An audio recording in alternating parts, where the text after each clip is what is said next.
Welcome, everyone. Welcome. Good day, ladies and gentlemen. Thank you for joining us in our webinar today. This is Abdullah Berry, John Hopkins Toronto Healthcare Population Health Department.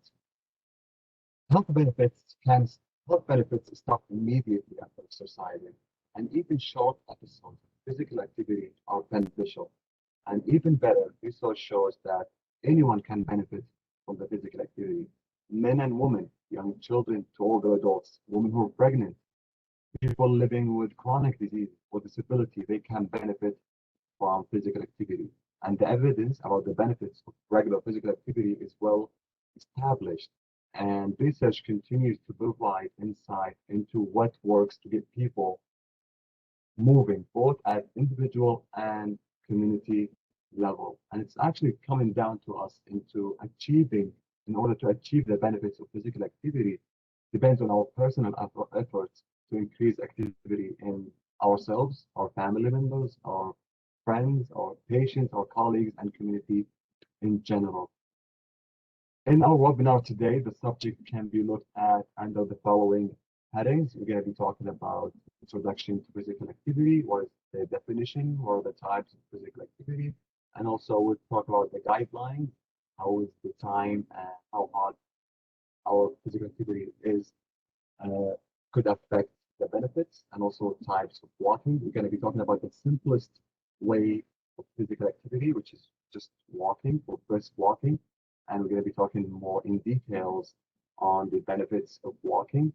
And for those who gained weight in the recent months with the quarantine stuff, we're going to be talking about ways to burn more calories and also how to lead a healthy lifestyle. And then we're going to be talking about tips and strategies that could help us lead and follow a healthy lifestyle. And if you don't mind, we'll leave the questions at the end of our webinar. Please mute yourselves, and we'll leave 10 to 15 minutes for questions and answer at the end. So when we talk about physical activity, it could be defined as any movement of the body that requires energy expenditure. And being physically active is one of the most important actions or decisions anyone could make in order to improve their health, because it's proven that it fosters normal growth and development, and actually physical activity can make people feel better, function better, and sleep better, and also reduce the risk of large number of chronic diseases. And we're going to be talking about this later on in our webinar.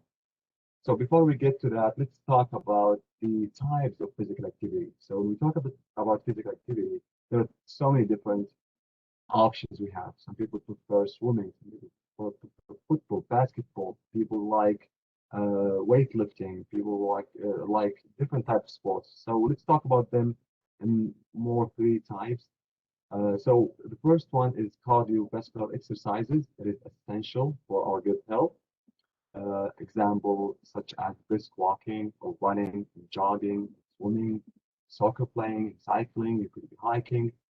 All these exercises, also known as aerobic or cardio, which makes your heart work harder and pumps blood faster in our bloodstream, which means it delivers more oxygen to our body, or overall body parts of our body, which means strong and healthy lung and heart. The second type here is the resistance strength training, such as resistance band. You can see some people using this band to strengthen their body, and also weightlifting for those the gym goers when they go to the gym and do weightlifting. And some people just use their body weight to do resistance strength training, such as you do pull-ups and push-ups and squat at home. All these exercises are important to build a strong body and bones, and it's very important because as we age, when we reach the age of 50, we tend to lose muscles by 1% each year. So it's better to reach that time when we're strong and our body is still function perfectly. The third part here is flexibility, and it is important to avoid injuries, and it also helps the muscles and body parts to recover fast. Stretches is very important before and after the exercise. It shouldn't take more than 5 to 10 minutes stretching before the exercise and also after the exercise. Like I said, it helps avoid injuries, spasm, and injury in general with joints. And also yoga now it's a trendy thing. That is also very helpful with as a physical activity example, especially if it takes 45 minutes. Now yoga session takes 15 minutes, which also involves sweating. It could be also physical activity, one of the type of physical activity.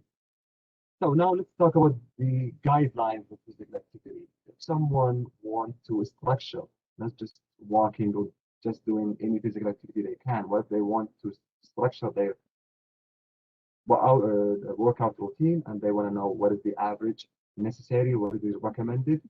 So based on the Australian guideline 2016, it is recommended to accumulate 150 to 300 minutes a week. That means 30 minutes a day. So 30 minutes a day for 5 days, that equals 150 minutes a week. That's basically the minimum of physical activity needed in order to get the benefits, the best results of physical activity towards your health and overall uh, health.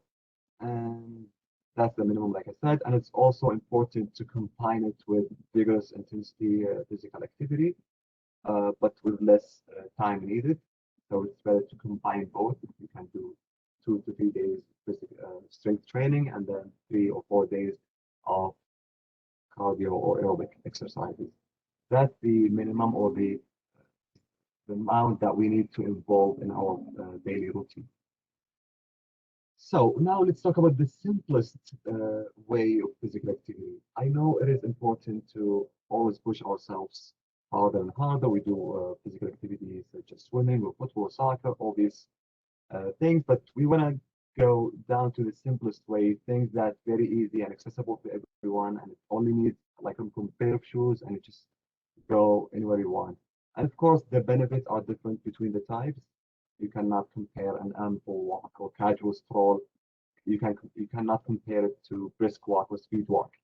So an ample walk could be as just a shopping mall, go around your home or house or your neighborhood. And casual stroll could be walking to the parking or during the lunch break. Maybe walk also walking, but with a little bit of purpose and time, so you kind of count yourself or stop the timing. And these are important because every step counts. So we need people to get moving, be active all the time. So these are important because if you're counting your steps at the end of the day, when you accumulate these steps, it gives you a result that's fair.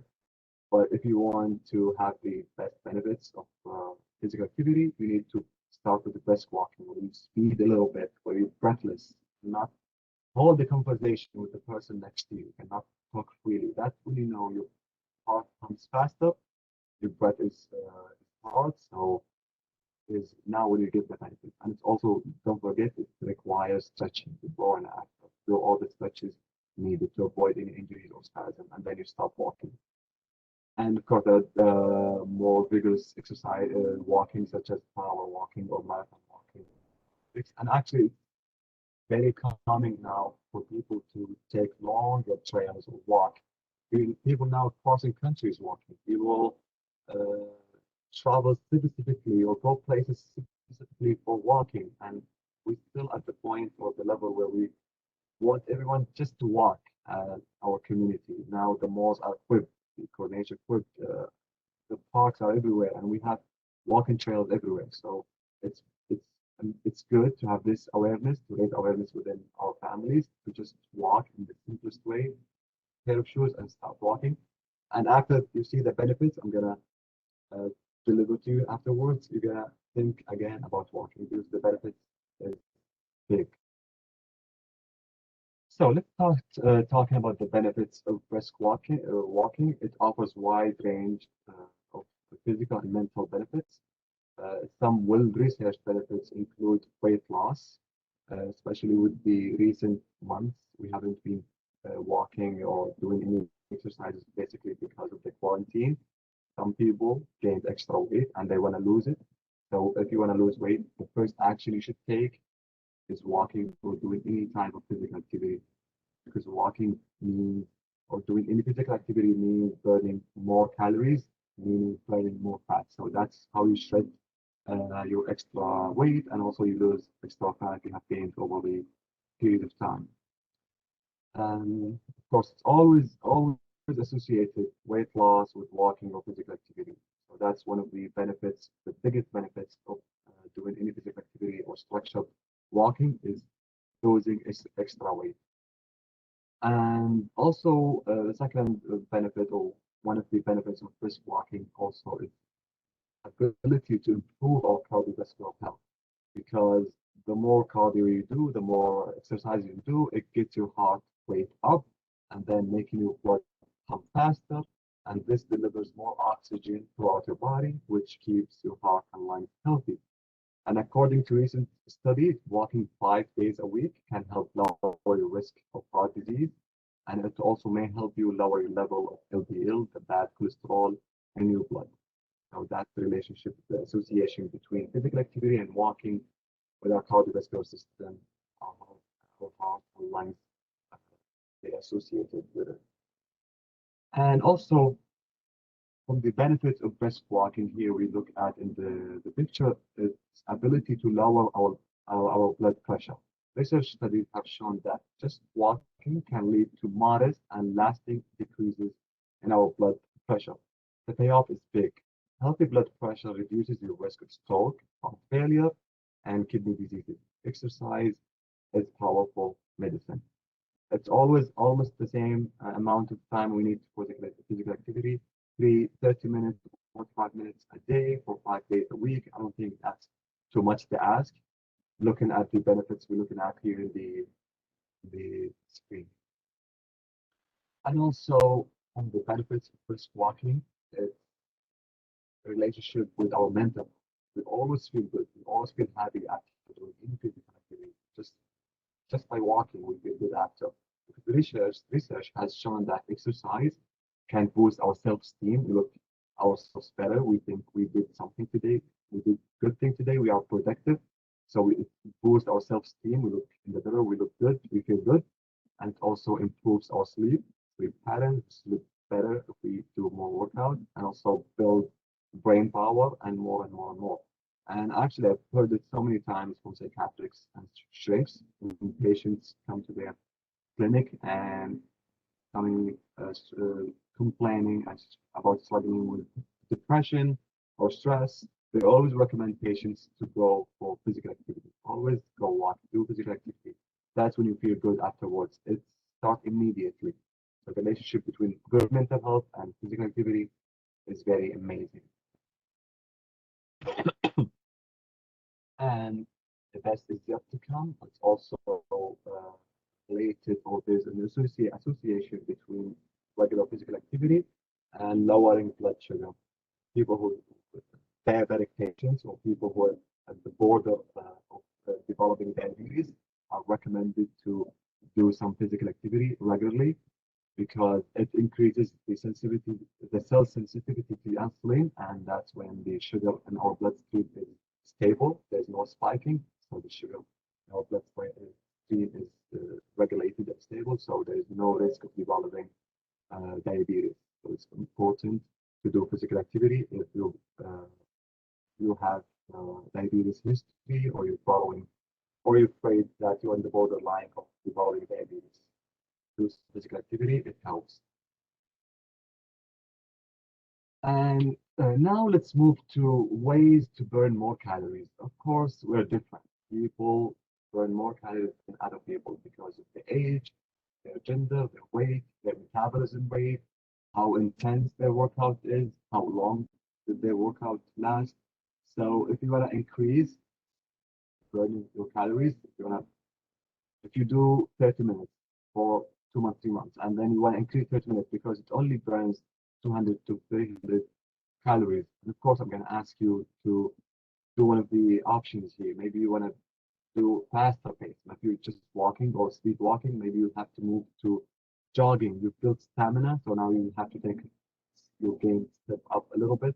You need to jog. You need to maybe use a bicycle, biking, or swimming. or maybe just increase your time instead of walking for 30 minutes, increase it to 1 hour so you get more benefits and burns more calories. And the more you walk or the more physical activity you're doing, the more calories that you burn. And also adding inclines to our adding inclines, just walking the hills or the treadmill when you have inclines. So you walk kind of a little bit difficult to walk. It's hard, so makes your heart it makes your heart and lungs and muscles to work harder, and therefore burn more calories. And also, there's a concept here. It's called HIIT, high intensity interval training. It involves short bursts of vigorous exercise alternated with low intensity recovery periods. So you go full speed for 1 minute and then you slow down a little bit for 30 seconds and then you go back again for 1 minute speed jogging or running and then you slow down for 10 minutes to 15 minutes. That's proven. It helps burn more calories and it's very beneficial. So now let's talk about the awareness within our Saudi community. What is our Ministry of Health doing with all of this? What are the initiatives?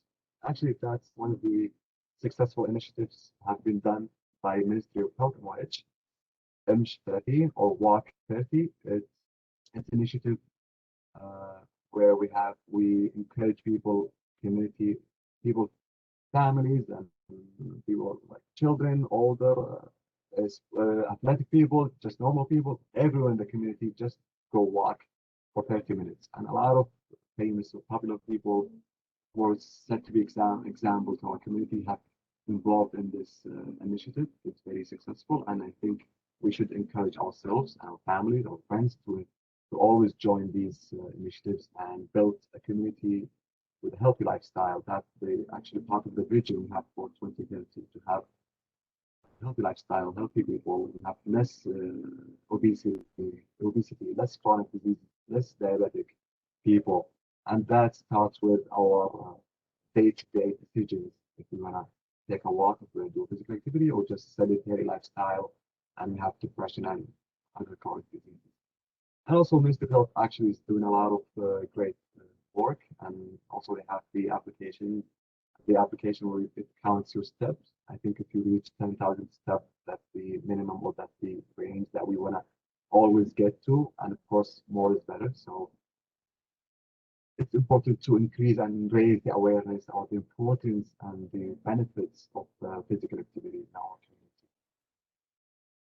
And now let's talk about some tips and strategies. And I know physical activity, it needs to be structured, it needs to be time framed and everything, but that doesn't mean we should stay sedentary and not to do physical activity unless we are at the gym or outside. So there are some tips and things we can do during our just working hours, 7 hours, 8 hours, or just if we're students or whatever. We can always make an extra step to be active. And actually, sitting for more than 45 minutes is very helpful to our body. So it's always important to keep moving. And that's here an example you can implement in your daily routine. During a meeting, try to stand up every 20 to 30 minutes. If we take a phone call, just walk and take a phone call instead of sitting and call. And if you're using a printer, maybe choose another printer in another building or second different section than yours. And some of the behavior that I don't really like here in our community is that we're always looking for the parking next to the gate or the place that we want to go to. We go around just to find the spot next to the door. What is wrong if we park a little bit further so we can walk a little bit and be active? Because all these steps count. So there is this culture of walking more. So we park our cars a little bit more to give ourselves a chance to walk more. These are just tips and strategies, and I know maybe have more than this, more examples for this. Maybe feel free to share if you want at the end of this presentation. And we're gonna conclude with some of the do's and don'ts. In general, we have some of the advices I could look at here with you. Hydration, of course, it's very important to stay hydrated. Drink at least 2 liters a day. And if you're doing exercise, physical activity or exercising, of course, you have to add more than 2 liters, 2 liters and a half, to 3 liters, because you lost body fluid. So you need to compensate that. Of course, dehydration is very dangerous. You might pass out or something happen with your brain. So it's always important to stay hydrated. And also, of course, we all know this, avoid junk food and soda and tobacco use. Junk food is not, it doesn't have any nutrition value. It only adds calories without any nutrition addition. And it is important to keep moving, always keep moving, like I said in the tips and strategies. And sleeping. It is recommended for adults to sleep 7 to 8 hours. I know with our modern lifestyle, we don't have this much time sleeping, but lack of sleep could affect you memory sleep the day after. So it's better to have good amount of sleep, 7 to 8 hours at least. And of course, set a goal. You have a goal, you don't know where you're going to. So you set a goal, you can check yourself, see how are you gonna how are you progressing during the time and the goal you have made for yourself. So set a goal so you know where you're going. Of course, you always weight yourself, check, do a regular checkup about your cholesterol or diabetes level or anything, any problem, health condition problem you have. So if you set a goal, you know where you're going with this. And some of the don'ts here I see in the screen.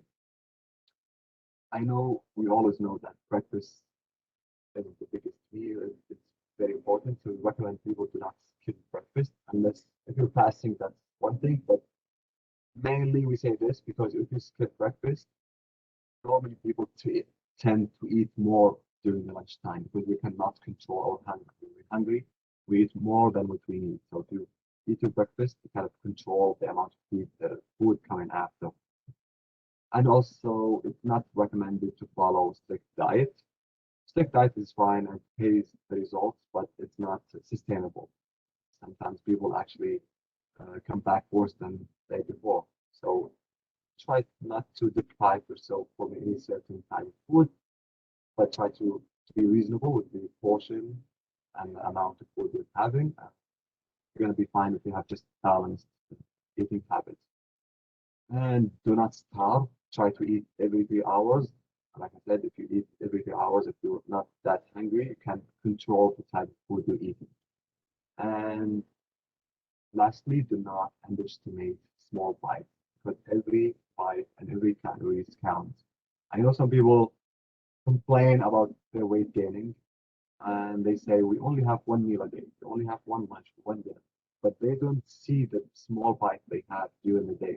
Sweet from here, and something from here, lunch, they don't have lunch, but they eat from here, eat from here.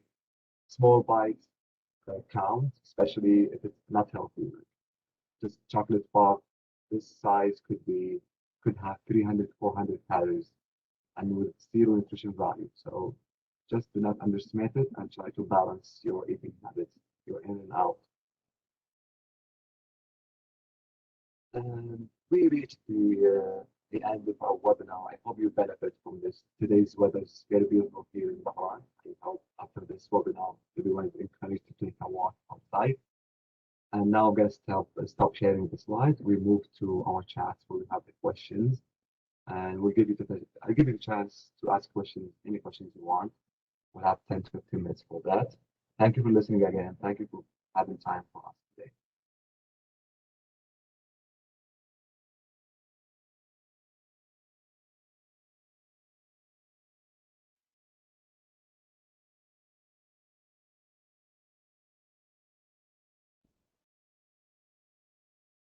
So,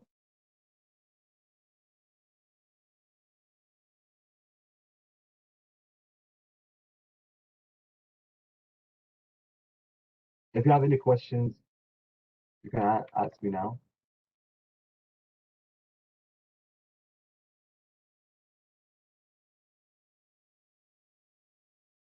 If you have any questions.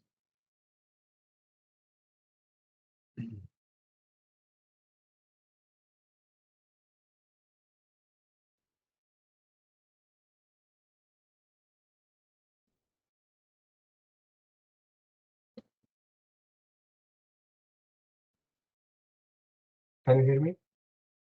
Sarah, can you hear me?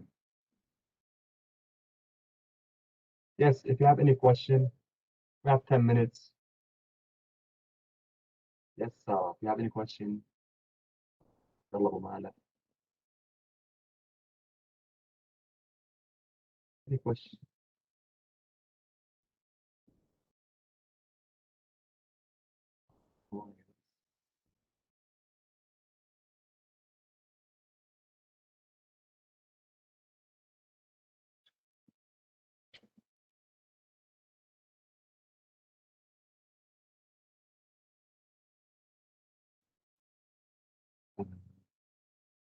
You can type your question يا سارة يعني.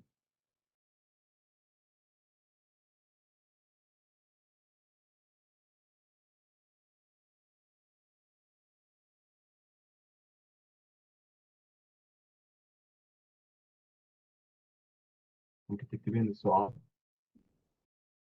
Thank you. I hope you all benefit from the webinar today. We want to raise this culture of Saudi walking and just be active.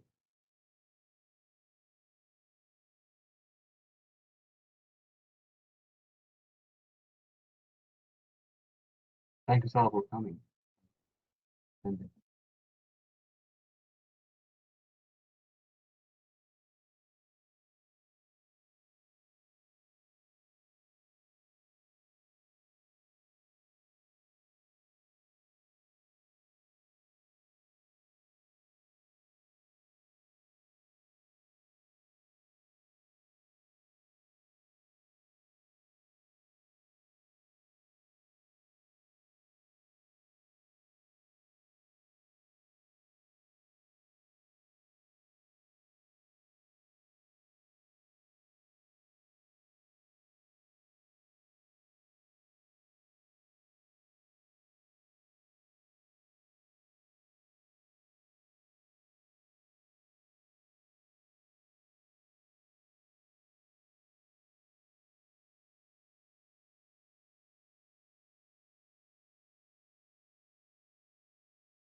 I want to thank you all for coming and attending our session today. And I just want to let you know that at 6 p.m., inshallah, in half an hour, we're going to present the same presentation, the same webinar, but in Arabic, with Arabic. So if you have any friends or family members who are interested to attend our webinar, it's going to be the same, but in Arabic. In Arabic. You're more than welcome, and thank you so much for listening to me and joining us in our webinar today. It is our pleasure and our happy time to have you here today.